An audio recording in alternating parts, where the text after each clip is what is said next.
Peace, peace, beautiful beings, and welcome to episode 12 of Coach Vee's Mental Health Mukbang. As you can see, we're in a different location today. I don't have my pretty purple background today. We are chilling in the workshop, aka my little section of the garage. And we are going to talk about one of my most favorite celebrities who has recently been really open about his mental health challenges. Before we get into that, if you haven't already, make sure you subscribe to my channel, click the notification bell, and click all so that you are one of the first people to be notified when I upload new content. If this is your first time to my channel, welcome. And if you are a returning subscriber, welcome back. Coach V's mental health mukbangs are when I have a candid conversation about mental health while enjoying a meal. The meals can be purchased, it can be leftovers, it can be something I made, or it can be a donation from a small business owner who supports what I'm doing in the mental health field and who also wants their product or service or food or dessert highlighted. In the past, we've had Alicia, CEO of Aliciously, where she creates amazing desserts, and she donated to us some cupcake cheesecakes over thebomb.com. And then we've also had keto friendly chicken. No, it wasn't chicken. It was fish. Fajita that was a different taste for me, but it was totally amazing. So if you're watching this and you're interested in being a sponsor to a future mental health mukbang, I will put the website link in the description of this video. You can send me a message there and we will coordinate all of that. So we actually are having leftovers today from two different places because I do what I want. So these are crab rangoons that my husband bought me the other day from a local, sorry, I thought I dropped something, from a local Chinese restaurant. And this is the leftovers of my Chipotle bowl that my daughter bought me on a different day. So clean out the leftovers while we have this conversation. And if you love this hoodie, we're not starting over. Y'all getting all of this realness. So this is a Mental Health is Sexy hoodie. It has silver glitter on it, and of course my signature lotus. And if you want to learn more about my brand, you can go back in the archives on videos here on this channel where I talk more in detail about my brand and history of it. And also on my website at www.coachvnp.com, there's a page specifically donated to the who, what, when, where, and why behind the brand. While you're on the website, you can order this sweatshirt as well. Okay. Let me get to this food before it gets too cold for me to eat. So, you know that I've talked in the past about celebrities that have shared their mental health struggles. And I think I talked about 3 at a time. And I know a few of you have viewed that video. Some of you expressed appreciation in public and in private, because a lot of times people look at celebrities as these people that are bigger than humans. And, you know, they don't think or believe that, oh, celebrities with all that money and all this fame, there could be nothing wrong with you in your life. Like your life should be perfect. And money and fame oftentimes bring about the symptoms of mental illness. That's usually when things manifest. Celebrities are just regular people like you and I that just so happen to have a particular skill set that has been pushed and propelled into the masses. And so boom, we make them celebrities. But they suffer from depression. They suffer from anxiety. They suffer from paranoia, bipolar disorders. They suffer from ADHD, OCD. Like they're people just like you and I. But for some reason, we have this mentality and this culture and this belief in our society that they're gods walking amongst us. And how could they possibly have any of the problems that us common folk have? Oh, I didn't share with y'all what I'm drinking. I'm drinking a Gatorade Zero. The flavor is fruit punch. Okay. So one of the favorite celebrities, like I already know how good this food is because it's leftovers. Let me tell y'all a trick. I think I mentioned it in a previous video. When I have rice, especially, and I'm reheating it, I love apple cider vinegar. 1, because I just love the taste of sour things. But number 2, it helps with my digestion. So I would sprinkle apple cider vinegar on the food while it's cold, so that on the rice, so that when I put it in the microwave to warm it up, like the juices are all cooked and saturated inside of the rice. And it tastes so good. So that's a little trick. And it rehydrates the rice as well. So I just want to share that with y'all. Oh, yeah.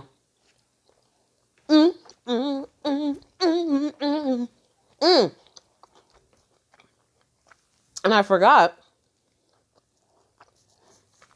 just to do a little different flavor, Heinz, the ketchup people, have this condiment. Oh, did y'all see that? If y'all did, my apologies.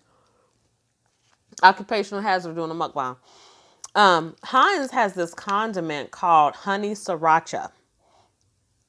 So I thought we had sour cream in the fridge, but I couldn't find any. And if you watch previous mukbangs, y'all know I like my food messy. So I wanted to find something else to drizzle on top of my food. So, and I love the honey sriracha so much. So I did a little drizzle on top of my leftover Chipotle. And I forgot because I mixed it up prior to recording.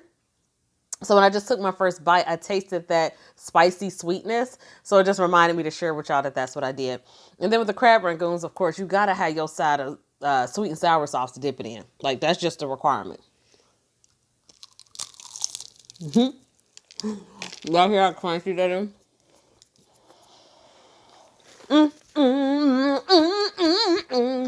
Okay. If you saw the picture as well as the title, you know we're going to talk about DMX. Or Earl. DMX was recently on, I think it's called Rough Rider Chronicles. Let me know if y'all caught that when it ran on BET, I think. They had a No Limit Chronicles with Master P and them, and then they had a Rough Rider Chronicles, which basically was telling us how Rough Rider started, the background of the key players in the Rough Riders movement. And so, of course, DMX was highlighted. He was like one of the biggest acts underneath the Rough Rider movement. Not only is he very talented, it's very apparent even before the Rough Rider Chronicles that he's also very challenged in the mental health space. But I know me personally, I was not clear on all of the details of his upbringing and his adulthood experiences that contributed to his mental health challenges until I watched the 5-part series of Rough Rider Chronicles. It was heartbreaking, like heartbreaking, his story. If you haven't seen it, I think it's on demand. I don't know if they're still running, like reruns or whatever the episode, but if y'all ever rocked with the double R back in the day, if you still bump some of their songs, if you still play some of their videos on YouTube, I encourage you to locate Rough Rider Chronicles and check that out. Of course, they talked about Eve and the founders of Rough Rider, but DMX's story is the one that really, really like touched my heart. Like, really.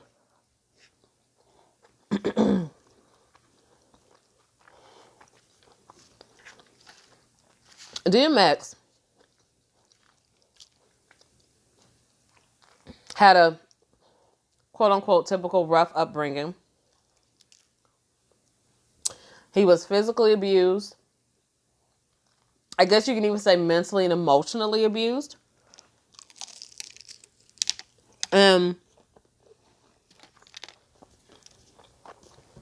He, in a sense, acted out like tremendously because of that abuse. You know, he felt that he wasn't loved. He felt that no one particularly understood him or really cared for him. And this was at a young age. Like, there was challenges between his parents that, of course, trickled down into challenges to him because he was a product of his two parents. He was put in the middle of several things that he shouldn't have been put in the middle of as a child. And as a result, he started to act out. When his parents split, He stayed with his mom, of course.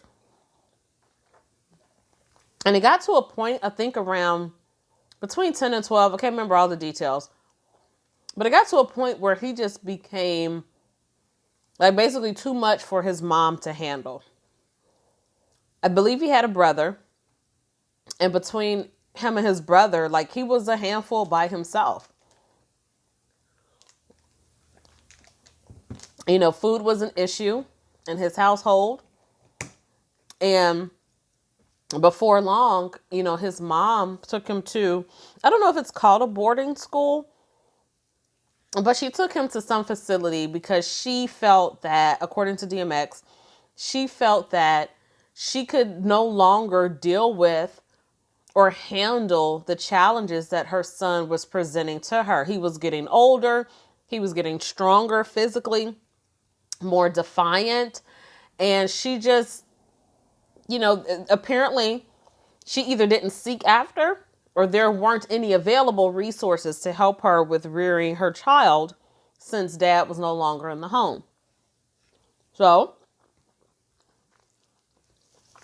she did what she felt to be in the best interest of her son, DMX, as well as her other son, who apparently wasn't giving her so much of a hassle, and to protect herself as well. But the way DMX tells the story, it was like some trickery involved. Like maybe she told him, we're going to go visit this school. We're just visiting.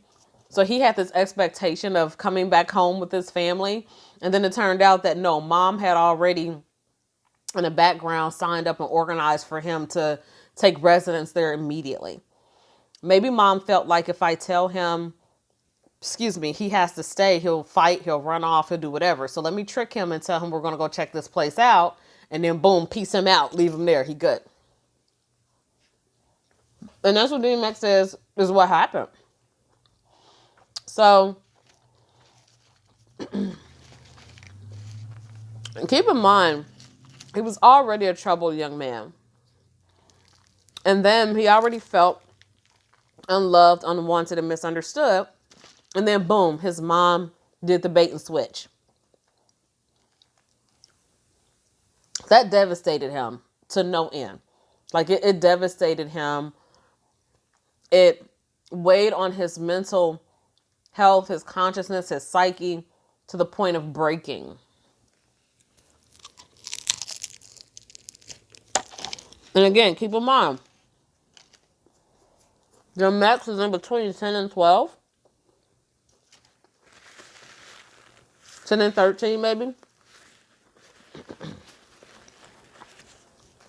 I'm leaning closer to 12 or 13, but because I'm not sure, I'm going to give it a range between 10 and 12, 10 and 13.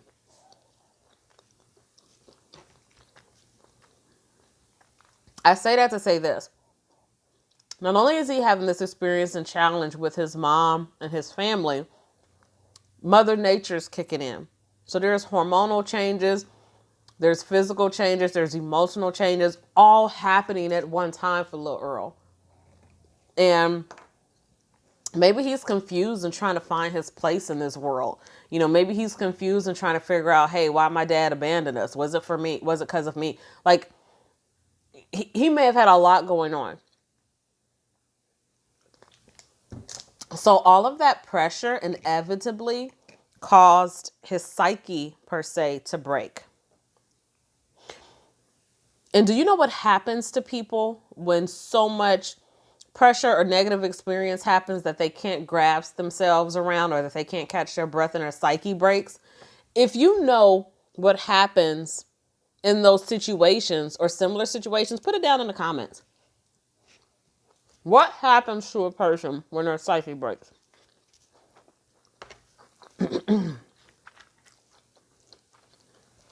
And if you can't articulate the answer in the comments, when I explain it to you, you're going to be like, oh, yeah. Because what I'm about to explain to you, you've heard of before. But I just want to give you a moment while I'm eating to put in the comments, what have you heard or experienced, or what do you think happens to a person when they've experienced so much mental and emotional pressure that their psyche breaks. What happened? I'll tell you in a minute. And I promise you it's something you've heard of before. In movies, on the news, on talk shows, maybe even somebody in your family, maybe even you. What happens when somebody's psyche breaks? It's a little chilly in the garage, y'all. Okay, so this is what happens. And keep in mind, even though my channel is dedicated to conversations related to mental health and healing, we do not come from a clinical space. Even though we may say or reference a couple clinical terms or experiences, I operate in an alternative and holistic space. In order to do that effectively, I have to have some sort of understanding of clinical concepts or theories in order for me to operate effectively for you all on YouTube, for my clients in person or virtually, for when I'm a speaker on a panel. I have to have some sort of understanding. So I'm not against clinical treatment. I'm just aware that not all people respond successfully to clinical treatment alone, if at all. Okay, so y'all have had time to put in the comments, what happens, or what do you think happens to a person when they've endured so much mental and emotional, oftentimes spiritual, pressure that their psyche breaks?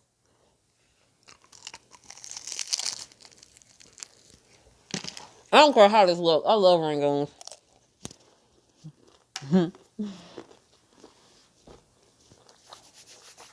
They're so crunchy though.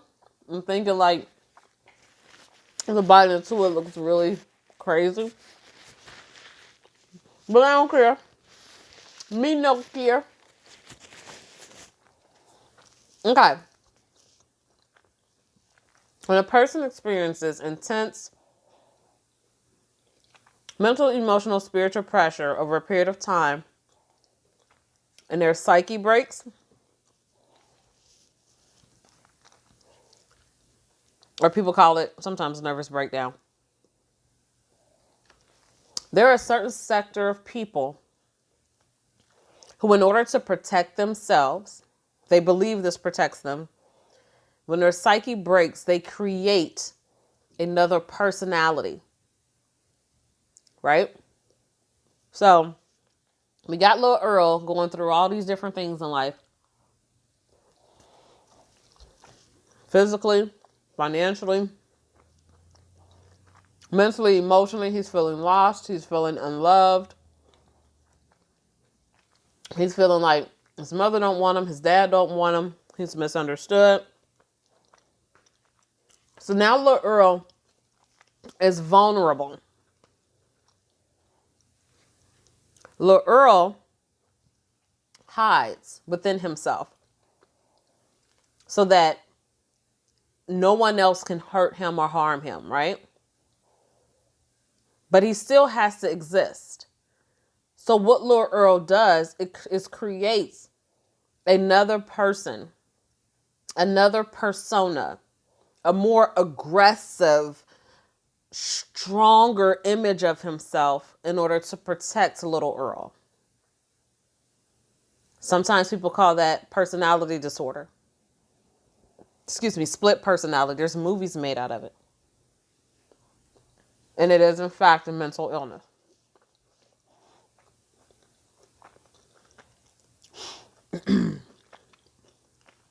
His portion in Rough Rider Chronicles, his ex-wife stated there were 3 versions of him. There was Earl. There was DMX. And I think the third one she said was the dog. If you know anything about DMX, I've heard any of his music. His signature sound or noise or thing that he did while he was rapping, performing, interviewing, entertaining was Now, mine wasn't as powerful as DMX, but those of y'all who are real DMX fans, y'all get the picture, right? He barked. He referred to himself as the dog, DAWG. He wore collars. He stood in that aggressive pit bull stance. Like DMX took on this persona, Earl took on this persona as the dog to protect Earl. And these are things that are discussed in Rough Rider Chronicles.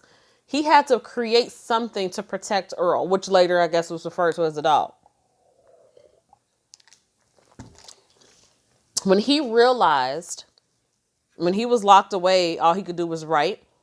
So when he got out, he realized, I can turn this writing into rap. Like the rap scene was popping in Philly, was popping in New York, popping on the East Coast, period. He's like, look, Baltimore, all of that. He's like, look, I got pages upon pages of rhymes.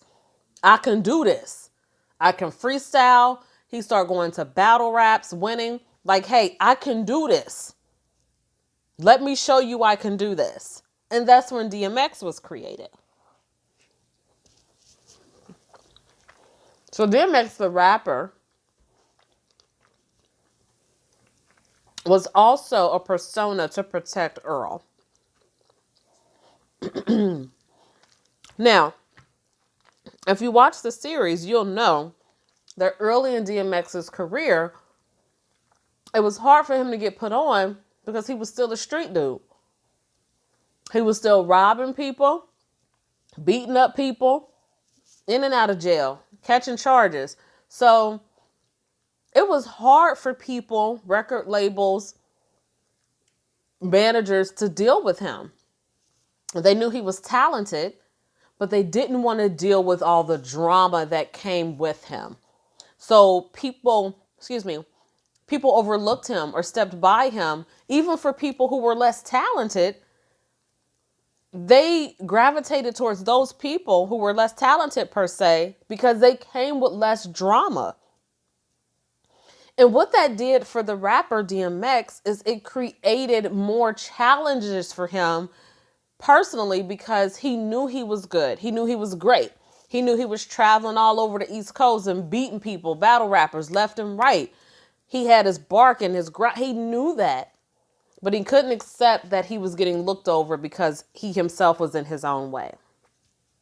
So again, there are layers upon layers upon layers of things that Earl, the dog, DMX experienced that further suppressed little Earl and that gradually but consistently increased his mental health challenges. A lot of times when people experience mental health challenges and they come from an environment, like a lot of people of color, where they can't talk about their feelings, they can't talk about mental challenges, they can't talk about their emotions, they're encouraged not to do that, they're told it's not manly, you're not keeping it a buck, don't do those things. A lot of times people who feel suppressed, that can't openly and honestly talk about who they are and how they feel, they find their own ways to cope with their challenges.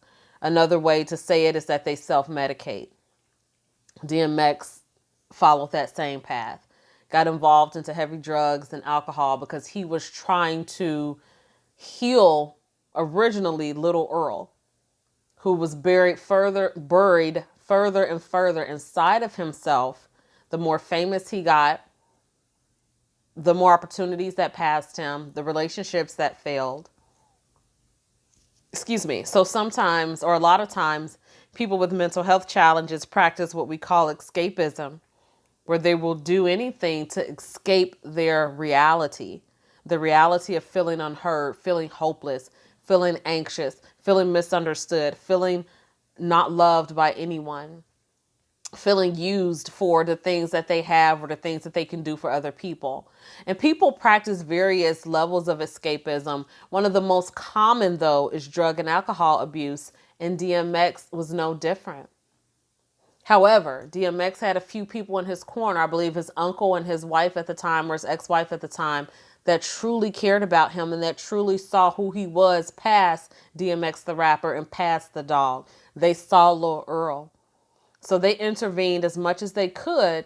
But even in society today, for us regular people, when there's people around us in our space that see us falling apart, that care for us, that want to encourage us and help move us along our journey, if we're not ready to do that, a lot of times we lash out on those people who are really here to help us. We lash out on them. Because in that moment when a person is experiencing a manic episode, you're not dealing with that real person. You're dealing with their protector. You're dealing with that person and part of them that steps into the light, so to speak, to protect that vulnerable person who hasn't healed or who hasn't grown. And a lot of times we are so focused to help our loved ones to heal that we don't understand we're not dealing with them in that moment when they're manic.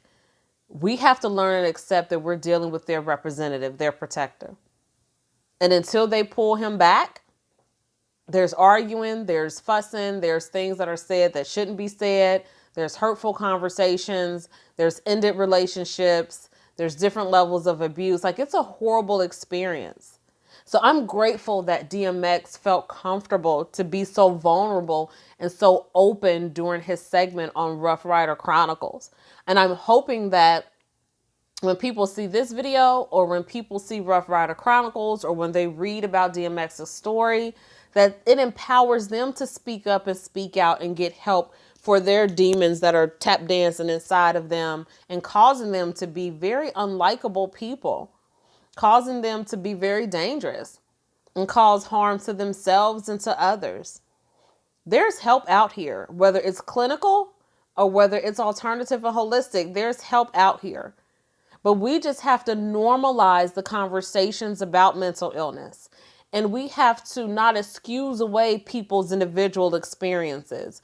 Just because you may have grown up in a family that broken up and mom sent you to a school and you thrive from it, does not mean that the next person who has a similar experience should bounce back and thrive also. We're all made different.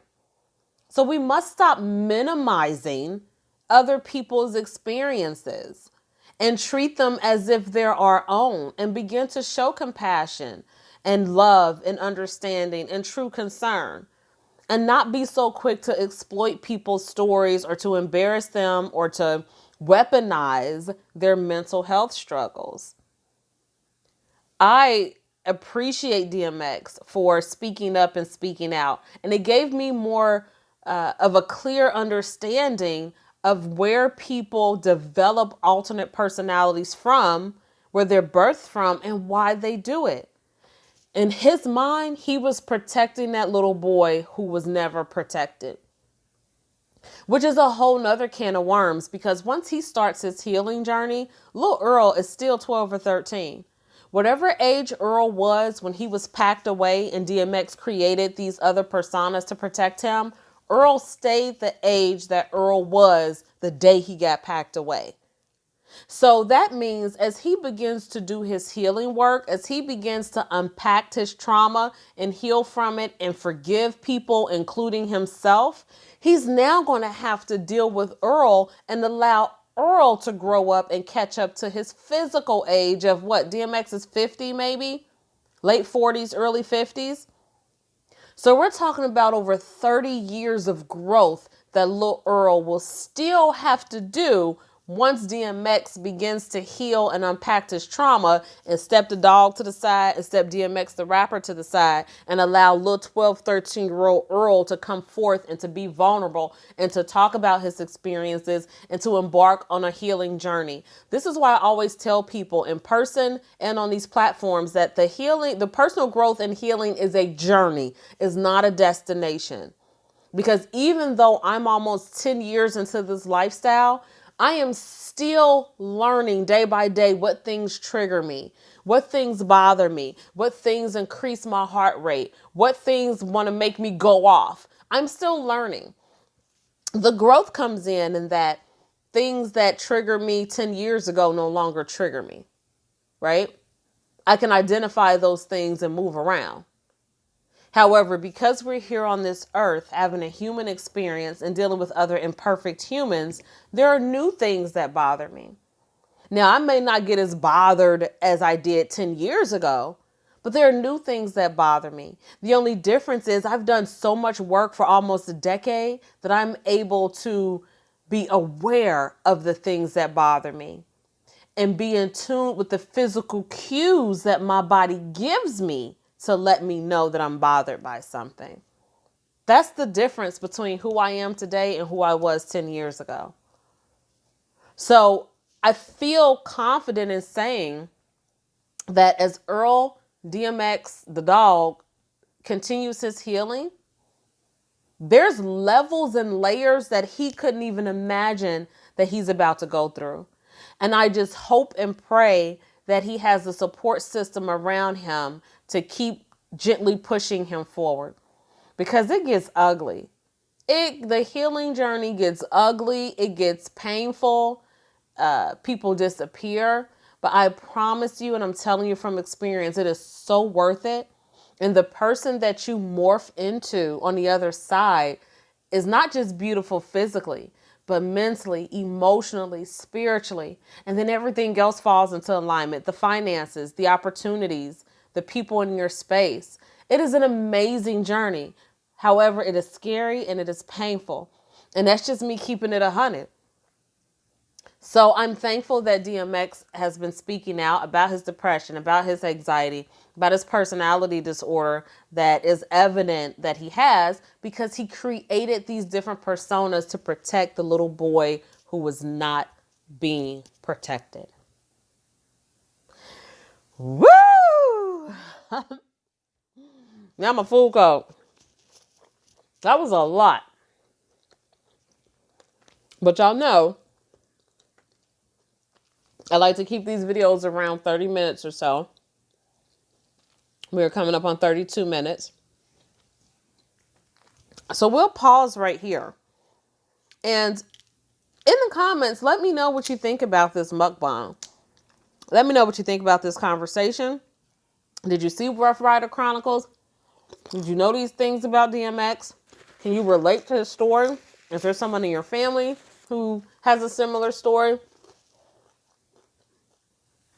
If you want us to talk more about it, let me know in the comments as well, because this is a subject matter I can talk so much about, because I think to an extent in my past, I created a persona to protect me.